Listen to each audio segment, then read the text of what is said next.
सर्वांना सलाम. या बुधवारच्या सभेमध्ये सर्वांचं स्वागत आहे. आपण या सभेला प्रार्थना करून सुरुवात करूया. देवप्पा दिवसभर सांगून तुझे आभार मानतो. देवप्पा, आम्ही तुझ्या नावाला मान महिमा गौरव देतो. तुझ्या नावाला धन्यवाद देतो. हे यावेळेस तू आम्हा सर्वांना एकत्र केले म्हणून तुझे आभार मानतो. देव, आजची भक्ती आम्ही तुझ्या हातामध्ये देतो. जे काय आम्ही वर्शिप करणार आहे, जे काय मेसेज येणार आहे, तो तू आशीर्वादित कर. निलेश दादाच्या ओठे जिभेला स्पर्श तू कर. त्याच्या सायन मदत कर. तू जो मेसेज त्याला दिलेला आहे तो देण्यासाठी त्याचं सायन मदत तू कर. इथून पुढची वेळ मी तुझ्या हातामध्ये देतो. देवा, ये प्रभू, तू आम्हा सर्वांचं सायन मदत कर.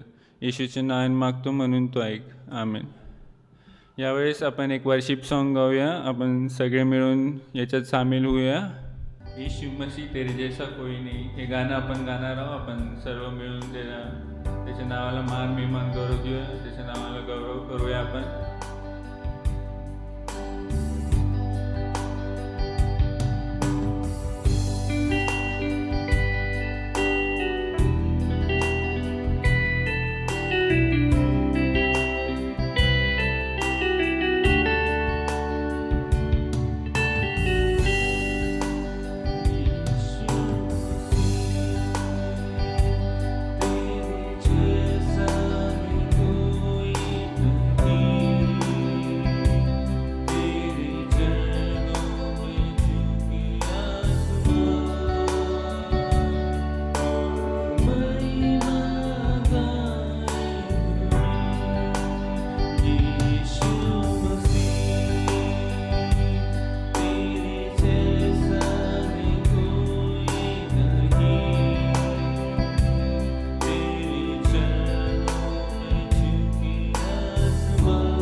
इथून पुढची वेळ मी ब्रदर निलेश खरात यांच्या हातामध्ये देतो. ते आजचा संदेश आपल्याला देणार आहे. मी त्यांना विनंती करतो त्यांनी येऊन आपल्याला संदेश द्यावा. धन्यवाद जीवन. आपण आपल्या बुधवारच्या सभेला सुरुवात करण्याआधी प्रार्थना करूयात. आपल्याकडे काही विनंत्या आहेत.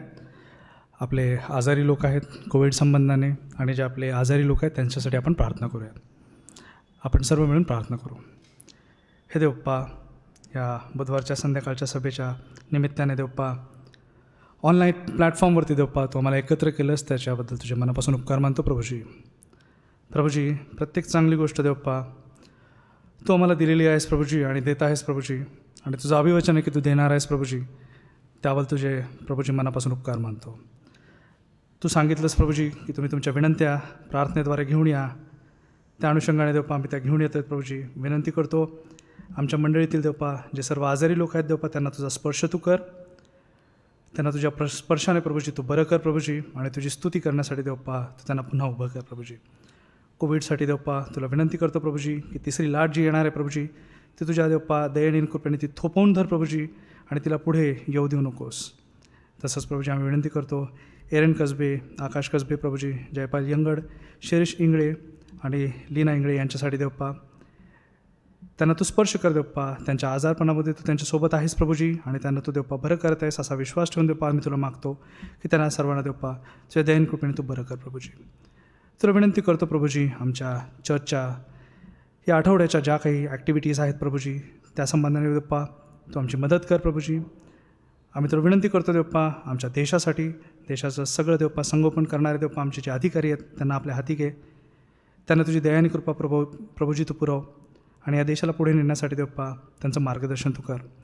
अफगाणिस्तान आणि इतर देशांमध्ये देवपा जिथे कुठे देवपा परिस्थिती गंभीर आहे प्रभूजी, तिथे तू देवपा तुझा हात देवपा हाताचा स्पर्श तू कर प्रभूजी, आणि तिथली सर्व परिस्थिती देवपा तुझ्या आवाक्याबाहेर जाणार नाही प्रभूजी, आणि सर्व काही व्यवस्थित होईल प्रभूजी. लोकांना सर्व त्यांच्या ज्या गरजा आहेत त्या पुरेपूर रीतीने देवपा सर्व देवपा मार्गस्थ होतील असं तुझ्या दयेने कृपेने कर.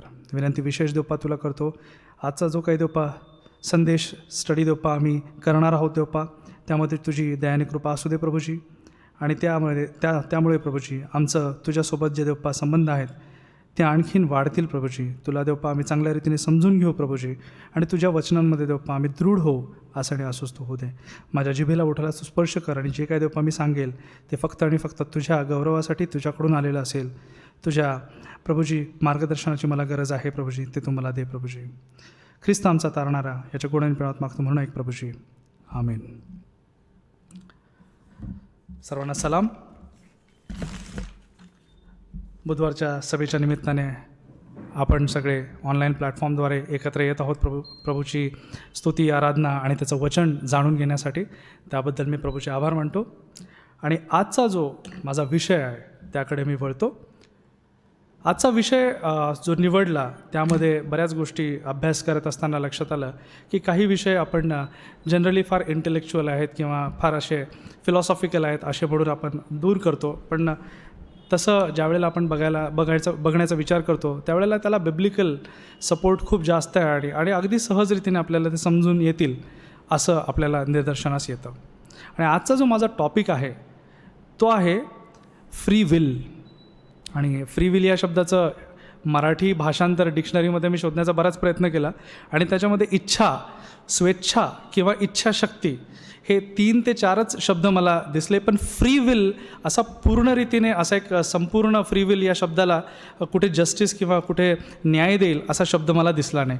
म्हणून थोडंसं मी त्याच्यात ॲडिशन करून तो शब्द प्रयोगात घ्यावा असा विचार केला. आणि मी असा विचार केला की इच्छा हे बरोबर आहे, पण एक फ्री इच्छा, म्हणजे ज्याला आपण मराठीमध्ये असं म्हणू शकतो की एक तुम्हाला दिलेली मुभा आहे, तुम्ही तुमच्या हिशोबाने ते करू शकता अशी इच्छा, स्वेच्छा, इच्छाशक्ती आणि त्याच्यासोबत फ्री, स्वतंत्र इच्छा, असा एक आपण त्याच्याकडे या दृष्टिकोनातून बघूयात.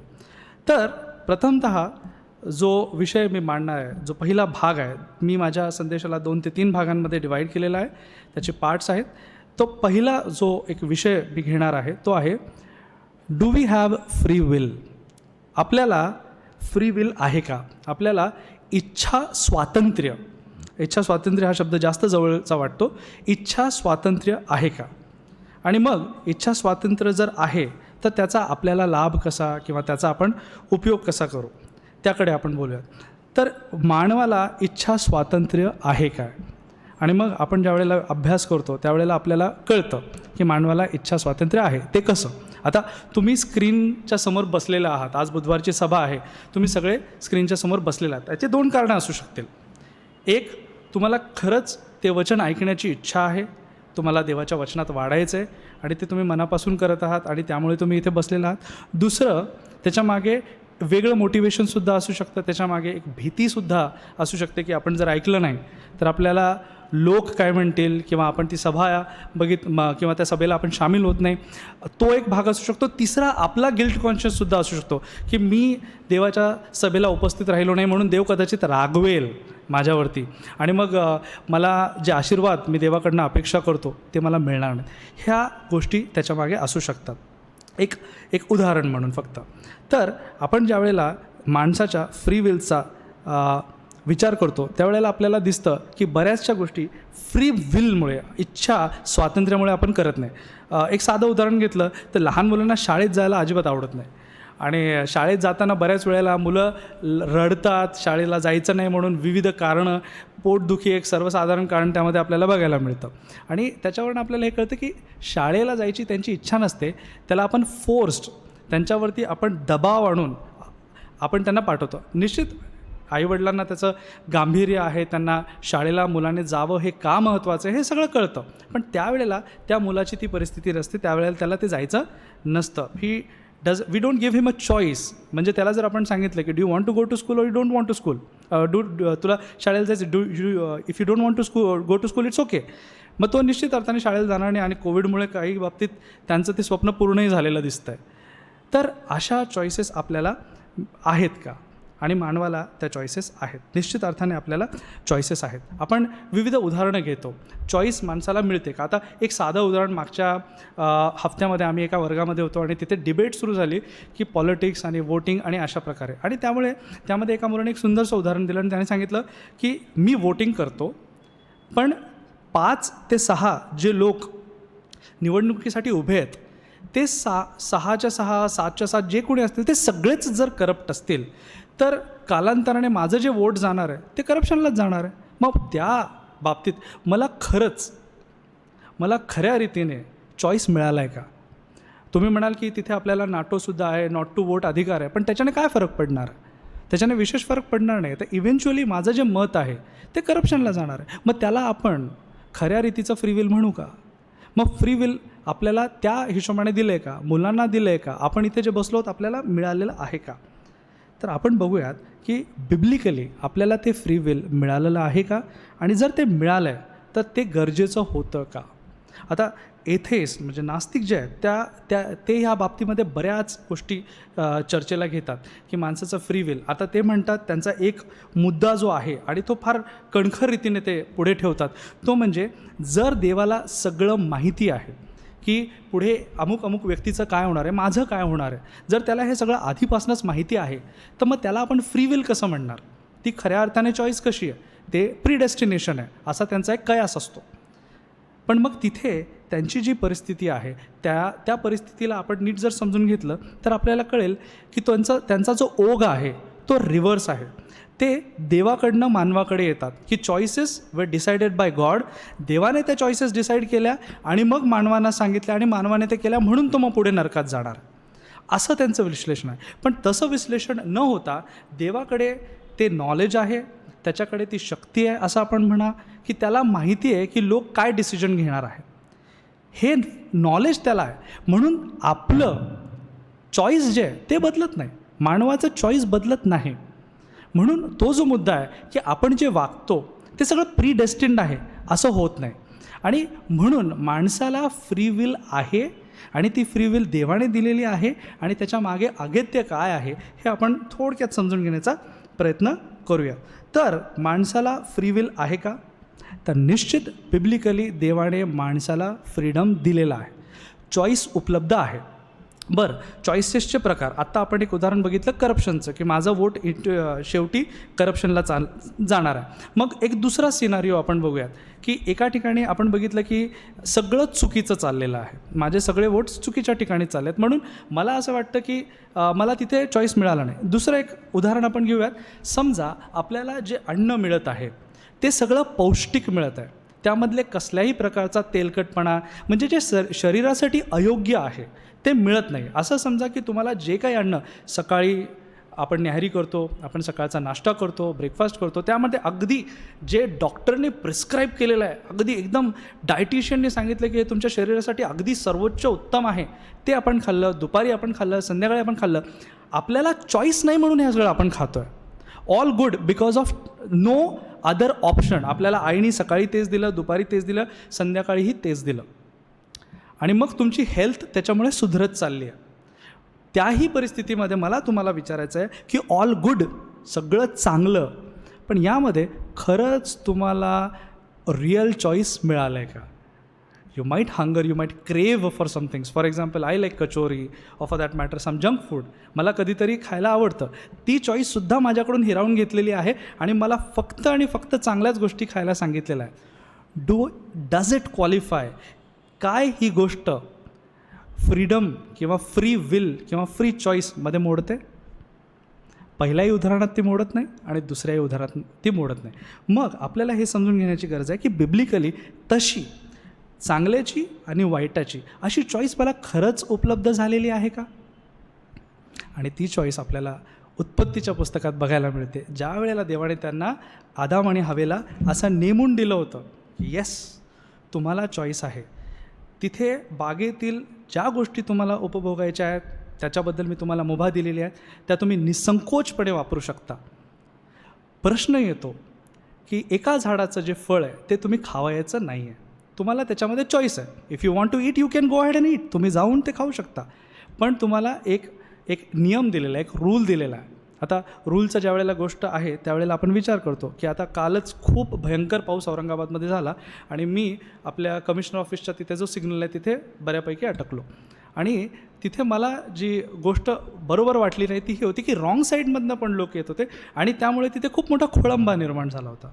So rule was given, people had choice to go by the rule. जर ते रूलच्या हिशोबाने गेले असते तर कदाचित एवढा मोठा गोंधळ झाला नसता, आणि त्यांनी तो रूल मोडला, ते चूक केलं, ते सगळं मान्य आहे. पण त्याही वेळेला आपल्याला हे विचार करणे गरजेचं आहे की काय त्या लोकांनासुद्धा चॉईस होतं, आणि निश्चित अर्थाने त्यांनाही चॉईस होतं. आदाम हवेलाही ते चॉईस होतं की you go for good, you go for wrong, you go for right, you go for wrong, आणि त्यांनी चुकीचं निवडलं. What we need to understand here is, इथे आपल्याला जी गोष्ट समजून घेण्याची गोष्ट आहे ती देवाने दिलेली चॉईस आहे. आणि मग एक प्रश्न असा निर्माण होतो, आणि एथेइस्ट म्हणा किंवा आपल्याही मनामध्ये हा निर्माण होतो. लहानपणी माझ्याही मनामध्ये आला, 9-10 वर्षाचा असताना ज्या वेळेला संडे स्कूलमध्ये गोष्टी ऐकायचो त्यावेळेला असं वाटायचं की देवाने त्या झाडाच्या भोवती कुंपणच जर लावलं असतं तर हा प्रश्नच निर्माण झाला नसता, हा प्रॉब्लेमच निर्माण झाला नसता. पण मग तशा परिस्थितीमध्ये आपण खरंच मानव असे राहिलो असतो का? त्या परिस्थितीमध्ये खऱ्या रीतीने आपल्याला चॉईस मिळालं असतं का? खऱ्या रीतीने आपण ते जे नियम आहेत त्यांचं पालन केलं असतं का? मी उदाहरण देऊन थोडंसं समजवण्याचा प्रयत्न करतो. कदाचित हे उदाहरण मी आधीही वापरलं असेल, पण ही स्टोरी हे उदाहरण, हे इलस्ट्रेशन इथे म्हणजे फार व्यवस्थित रीतीने ही गोष्ट सांगेल. स्टोरी अशी आहे, आता मला वाटतं ही काल्पनिकच गोष्ट असावी आणि तशी असलेलीच बरी.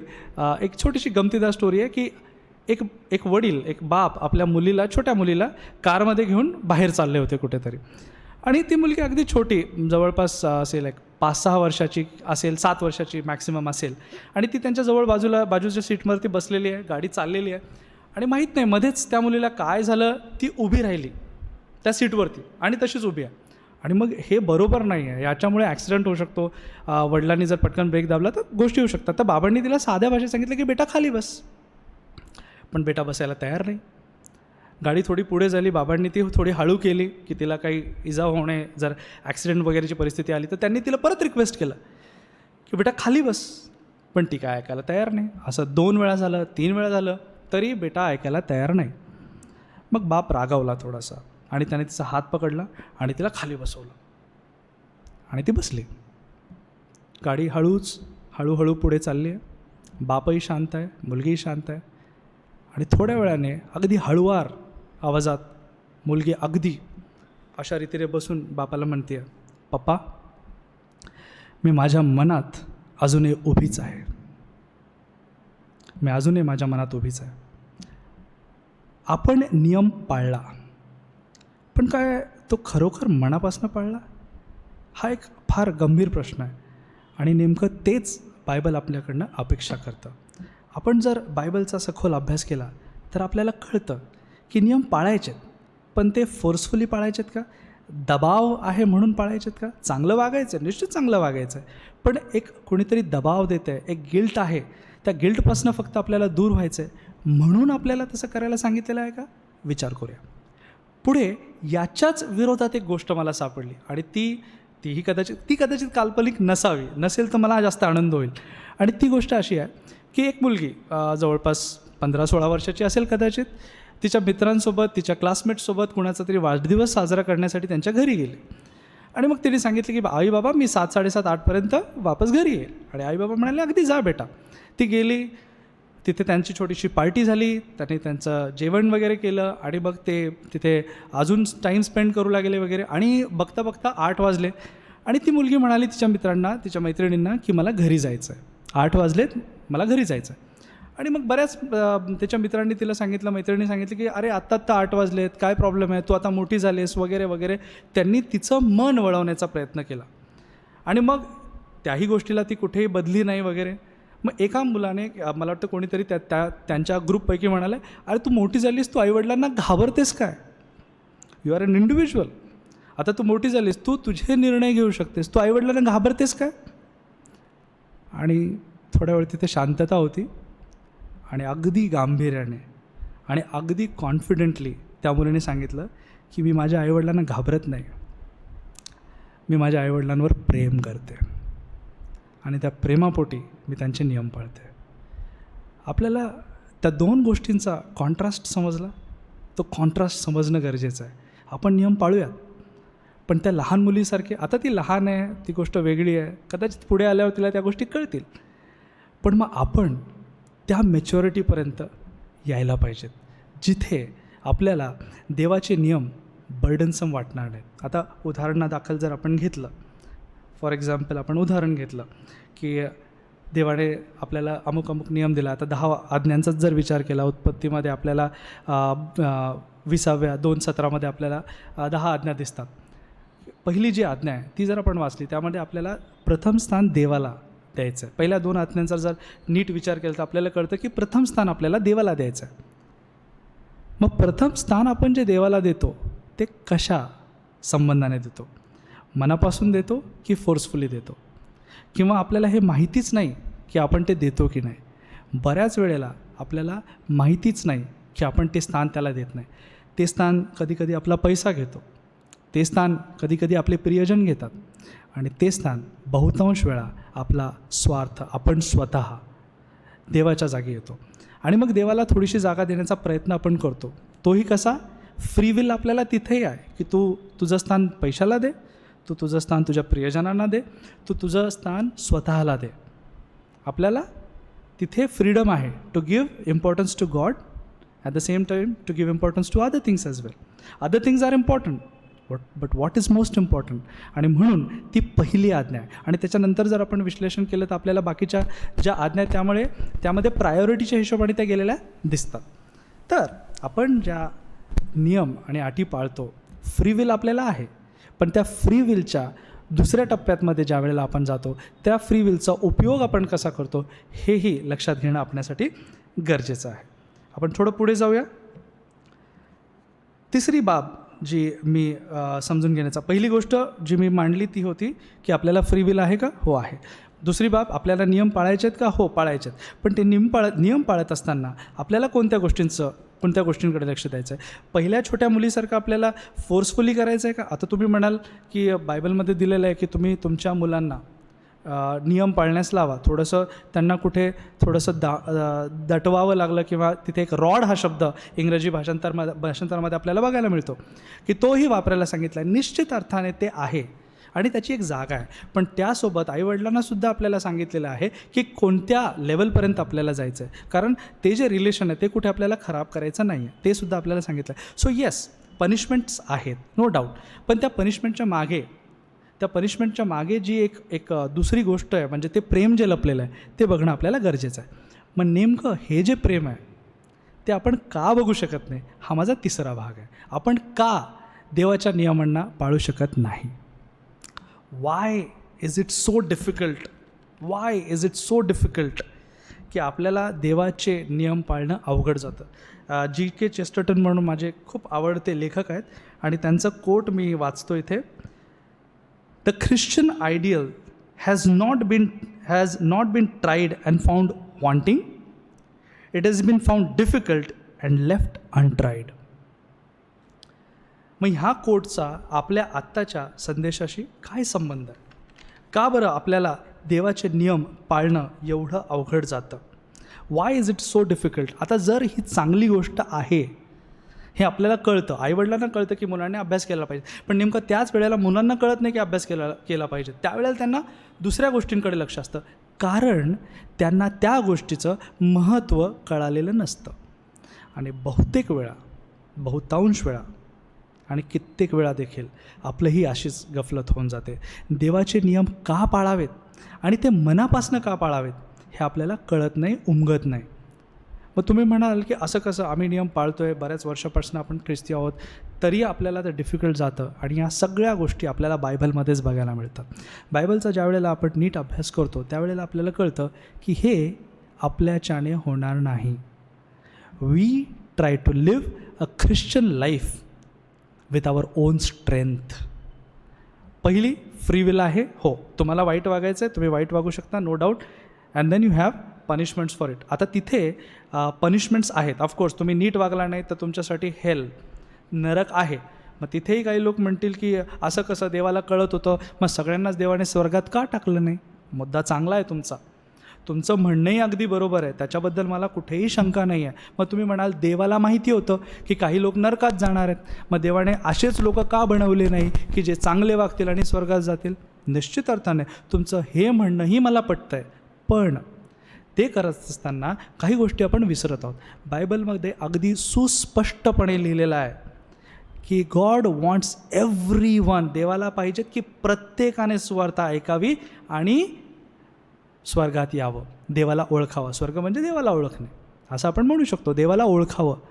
पण सोबत देवाने तुमचा चॉईस, तुमची फ्री विलसुद्धा तुमच्याकडून हिरावून घेतलेली नाही आहे, ते तुमच्याकडे ठेवलं आहे. निवड तुम्हाला करायची आहे, मला करायची आहे, निवड आपल्याला करायची आहे. तो झाला पहिला मुद्दा. दुसरा मुद्दा आपण बघितला की नियम पाळायचे आहेत. निश्चित अर्थाने देवाने लावून दिलेले नियम पाळायचे आहेत, पण ते कसे पाळायचे? बर्डन घेऊन पाळायचे नाहीत. हा दुसरा भाग. आपण फोर्सफुली पाळतो, कोणीतरी आपल्याला रागवेल. मी शाळेत बसायचो आणि अगदी गप्पगार बसायचो. भीती ही होती की टीचर बघेल आणि क्लासच्या बाहेर काढेल. मग खऱ्या रीतीने मी तो नियम पाळला आहे का? नाही, तो नियम पाळत नाही. मी माझी लहान मुलगी आहे, कधी तिला मला दटावून बसवावं लागतं, अगदी अशी बसते, तोंड फुगवलेलं असतं. नियम पाळला आहे तिने मनापासून? नाही. आणि कधी फार अगदी आनंदाने तिला सांगितलं एखादी गोष्ट करते, ती करते. ऑफकोर्स दोन्ही गोष्टींमध्ये एक पिता म्हणून एक बाप म्हणून मला कळतं तिच्या डोक्यात काय चाललेलं आहे, ते मी समजू शकतो. तिथे आपण प्रेशराइज्ड होऊन नियम पाळतो, हेही आपल्याला करायचं नाही. तिसरा भाग जो आहे माझ्या आजच्या मननाचा, तो आहे काही लोक असे सुद्धा आहेत जे अगदी मनापासून हे नियम पाळण्याचा प्रयत्न करतात, पण नियम पाळले जात नाहीत. इच्छा असून आपल्याकडनं चुका होतात. ते का? तर त्याचंही उत्तर आपल्याला बायबलमध्येच मिळतं आणि अगदी चांगल्या रीतीने तिथे आपल्याला देवाने सांगितलेलं आहे. ही जी गफलत झाली आपल्याकडनं ती कुठे झाली? एदेन बागेमध्ये. एदेन बागेमध्ये काय झालं? एदेन बागेमध्ये चॉईसेस दिल्या होत्या. कोणाला चॉईसेस दिल्या होत्या? आदाम हवेला. काय चॉईस दिली होती आदामाला? की तू ते फळ खाऊ नकोस, चॉईस तुझे, खायचं तर खा, नाही खायचं तर नको खाऊ. हवेला सुद्धा ती चॉईस दिली होती. रूल आहे, नियम आहे, पाळायचा नाही पाळायचा तुमची मर्जी. पण त्याच्यासोबत एक अटसुद्धा घालून दिली गेली होती. अट काय होती? जर तुम्ही हे फळ खाल तर तुम्ही मराल. कोणी सांगितलं होतं? देवाने सांगितलं होतं. देवाचे जे शब्द आहेत ते कधीही बदलत नाही. दॅट्स वॉट, तो देवाचा गुणधर्म आहे की तो जे बोलतो ते होतं. हा एक गुण आहे. तो जर गुण आपण हिरावून घेतला, तो जर गुण जर काढून घेतला तर त्याला देव पण राहणार नाही. We cannot call it God.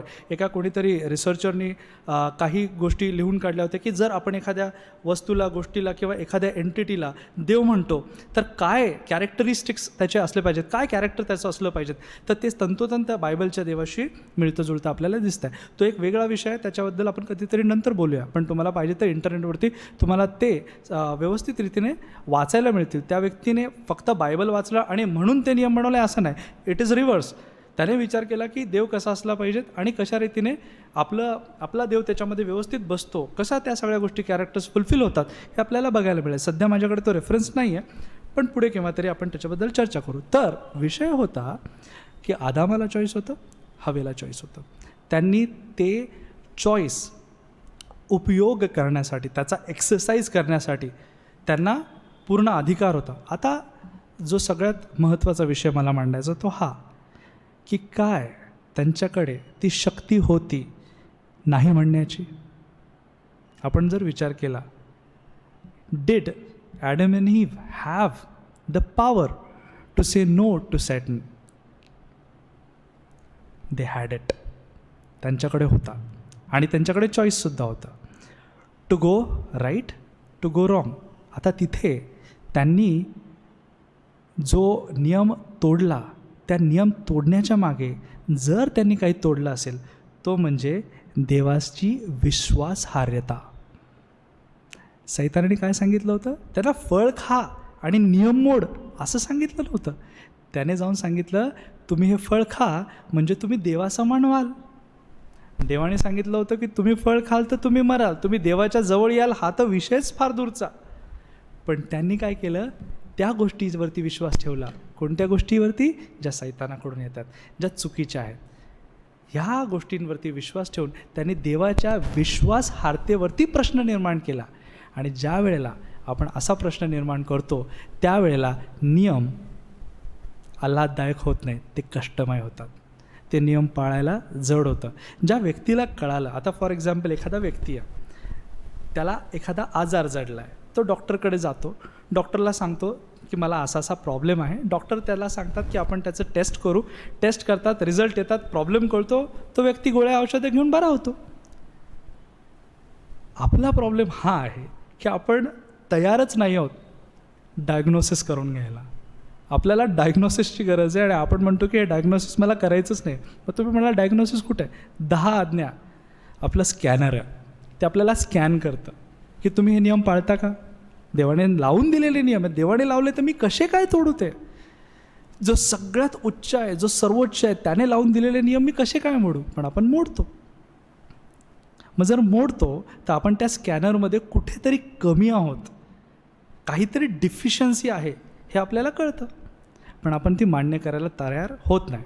पहिला व्यक्ती तो चॉईस घेऊन बाजूला होऊन गेला, त्याचा प्रश्न मिटला. दुसरा आहे तो बर्डनसमली जबरदस्ती करतो. देवाने ते नियम तसे सांगितलेत का? आपण म्हणू 10 आज्ञांमध्ये सांगितले खून करू नको, चोरी करू नको, मी करत नाही. अगदी बरोबर आहे तुमचं, तुम्ही फिजिकली करत नसाल पण मनामध्ये करता. देवाने सांगितले एखाद्या स्त्रीकडे वाईट नजरेने बघणंसुद्धा पाप करणं आहे आणि कदाचित ते जास्त हिपोक्रेसी हे मोठं पाप आहे. हे आपल्याला समजून, म्हणजे मनापासून ते केलेलं नाही, याच्यासाठी केलं की लोक आपल्याला काय म्हणतील. दुसरा प्रकार आपण तिथेही बसत नाही. तिसरा प्रकार ज्याच्याबद्दल आपण चर्चा करतोय तो काय आहे की करण्याची इच्छा खूप आहे पण करू शकत नाही. मला देवाचे नियम पाळायचेत अगदी मनापासून, पण मी करू शकत नाही. मी पडतो, मला जमत नाही, माझ्याकडनं चुका होतात आणि मग मला वाईट वाटतं, मग मला गिल्ट येतो आणि मग त्या गिल्टमध्ये मी जगत राहतो. बायबल याचंही आपल्याला निरसन सांगतं. आपल्याला देवाचे वचन का पाळता येत नाही याचा जर आपण नीट विचार केला तर आपल्याला कळेल की आपण आदाम हवेसारखे बनवले गेले होतो, ज्यांच्याकडे ती पॉवर होती असं आपण म्हणू शकतो, to take a choice and the power to say no as वेल.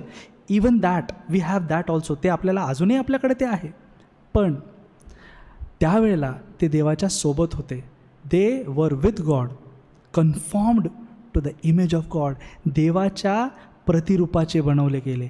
ज्या दिवशी नियम तुटला, ज्या दिवशी देवाचं जे देवाने सांगितलेली जी गोष्ट होती ती मोडली, आपण देवापासून दूर झालो. आपण देवाला त्या गोष्टीला मेलो. स्पिरिच्युअली आपण डेड झालो. नियम स्पिरिच्युअल आहेत, फिजिकल नाही आहेत.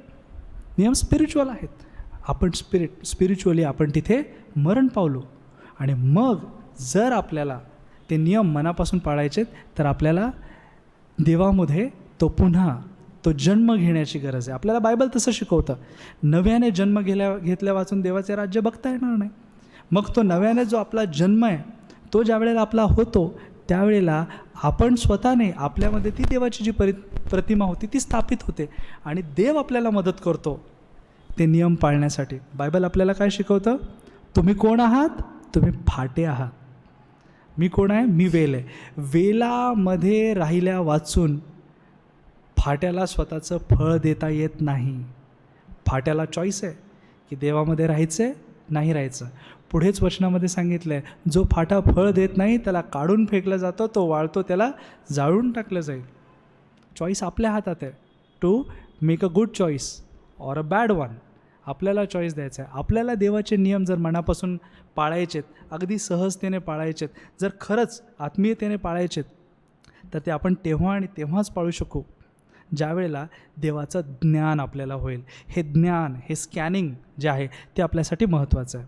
मग तिथे आपल्याला नॉलेजची गरज आहे का की विजडमची गरज आहे? नॉलेज, जगामध्ये खूप नॉलेज आहे. आम्ही थोड्या वेळ पहिले बोलत असताना एक सुंदरशी गोष्ट आज माझ्या वाचनात आली. मी तुमच्या सगळ्यांसाठी ती वाचून दाखवतो. त्याचं थोडक्यात ट्रान्सलेशन करतो. आपण सगळे जाणकार आहात, तुम्हाला अगदी सहजरीतीने कळेल. आणि पुढे मी शेवटास येईल त्यावेळेला समारोपाचा जो पार्ट आहे तो मी करेल. वर्थ रीडिंग ट्वाईस असं म्हणून ते माझ्या ग्रुपवरती आलं होतं, ट्विटरवरती आलं होतं. आणि त्यामध्ये त्यांनी असं दिलं आहे, व्हॉट इज एज्युकेशन. आता आपण इथे विचार करत आहोत नॉलेजमुळे आपण देवामध्ये वाढणार आहोत का, म्हणजे जगिक नॉलेजचा मी विचार इथे करतो आहे. मी दैवी नॉलेज किंवा विजडमचा इथे विचार करत नाही आहे. व्हॉट इज एज्युकेशन असा प्रश्न त्यांनी विचारला. आणि त्यांनी पुढे लिहिलं आहे, at the end of world war II, विश्वयुद्ध जे दुसरं झालं त्याच्या शेवटी this letter was found in a Nazi concentration camp. It is addressed to teachers. Nazi concentration कॅम्पमध्ये एक पत्र भेटलं, एक लेटर सापडलं आणि ते टीचरला उद्देशून लिहिलं गेलं होतं. काय लिहिलं आहे आपण गंभीरतेने हे समजून घेण्याचा प्रयत्न करूया. डिअर टीचर्स, प्रिय टीचर्स, शिक्षकगण, I am a survivor of a concentration camp. मी या कॉन्सन्ट्रेशन कॅम्पमधला एक सर्वायवर आहे. मी वाचलो आहे त्या त्रासदीमधून. My eyes saw what no man should witness. माझ्या डोळ्यांनी ते बघितलं आहे जे कोणत्याही डोळ्यांनी बघू नये.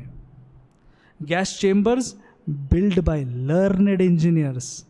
गॅस चेंबर कोणी बनवलेले? शिकलेल्या इंजिनियर्सची. Education, knowledge, is that enough? Not really. पुढे तो म्हणतो आहे, children poisoned by educated physicians. लहान मुलं त्यांना पॉयझन देऊन मारलं. कोणी? शिकलेल्या सवरलेल्या डॉक्टर्सनी. Infants killed by trained nurses. लहान अगदी नवजात बालकं कोणी मारले? ट्रेंड नर्सेसनी. Women and baby shot and burn by high school and college graduates. Burn केलं, त्यांना मारून टाकलं. कोणी? स्कूल शिकलेल्या सवरलेल्या ग्रॅज्युएट्सनी. So I am suspicious about education. म्हणून मी एज्युकेशनबद्दल साशंक आहे. मला शंका वाटते एज्युकेशनची. My request is help your students become human. Your efforts must never produce learned monsters, skilled psychopaths, educated illiterates. तो म्हणतो की तुमच्या एज्युकेशनमुळे, नॉलेजमुळे असे व्यक्ती तयार व्हायला नकोत जे एज्युकेटेड मॉन्स्टर आहेत, म्हणजे राक्षस आहेत, शिकलेले सवरलेले. इलिटरेट्स आहेत, शिकून सवरून जे लोकांना मारतात. Reading, writing, arithmetic are important only if they serve towards making our children more human. आता ही जी गोष्ट आहे तो काय म्हणतो शेवटी, गणित, सायन्स त्याचं अगदी महत्त्व आहे, पण तेव्हाच जेव्हा ते ह्युमॅनिटीला सर्व करेल, ज्यावेळी ते माणुसकीला सर्व करेल. ही जी गोष्ट आहे ही एका वेगळ्या कॉन्टेक्स्टमध्ये घेतलेली आहे, पण त्याचं रिलेशन मी इथे असं लावू शकतो की what makes me human, what is my existence, my free will, how do I related to God, when do I become a person who will be more human and the way it should be. आणि तिथे आपल्याला देवाच्या वचनाकडे जावं लागेल. आणि आपल्याला देव सांगतो की तुम्ही माझ्या इमेजमध्ये तयार केले गेला होतात.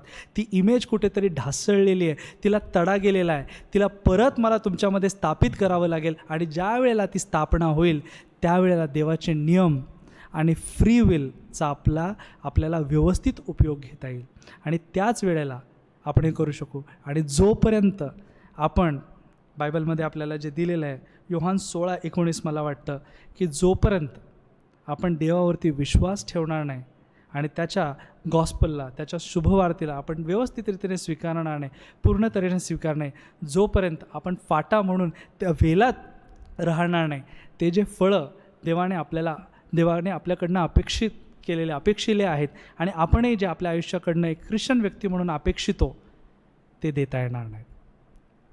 आणि जोपर्यंत हे सगळं होणार नाही, आपली वाढ आपल्या देवामध्ये होणार नाही, आपलं जे जीवन आहे ते फलदायी होणार नाही. आणि निश्चित अर्थाने हे ज्या 3 गोष्टी आहेत, पहिलं free will, of course you have, second forceful free will, आणि थर्ड फ्रॉम द हार्ट, ज्यावेळेला आपण हृदयामधनं देवाच्या नियमांना पाळतो. आणि ते केव्हा शक्य होईल?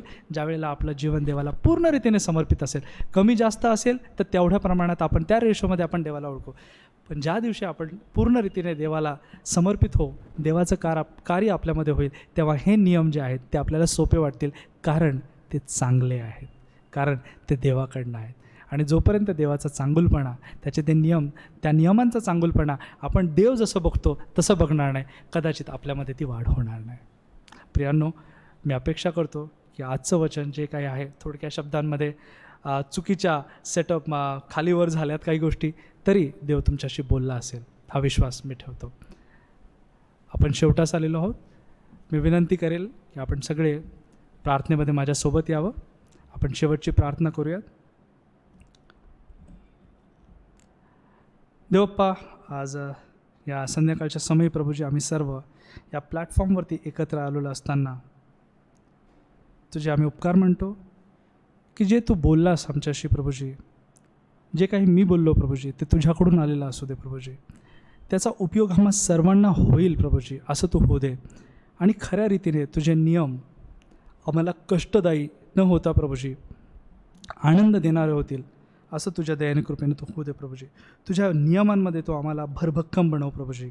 आणि इथून पुढे प्रभूजी आमचं जीवन तुझ्यामध्ये वाढतं असावं प्रभूजी. आणि तुझे नियम आम्हाला आणखीन गोड वाटत जावे.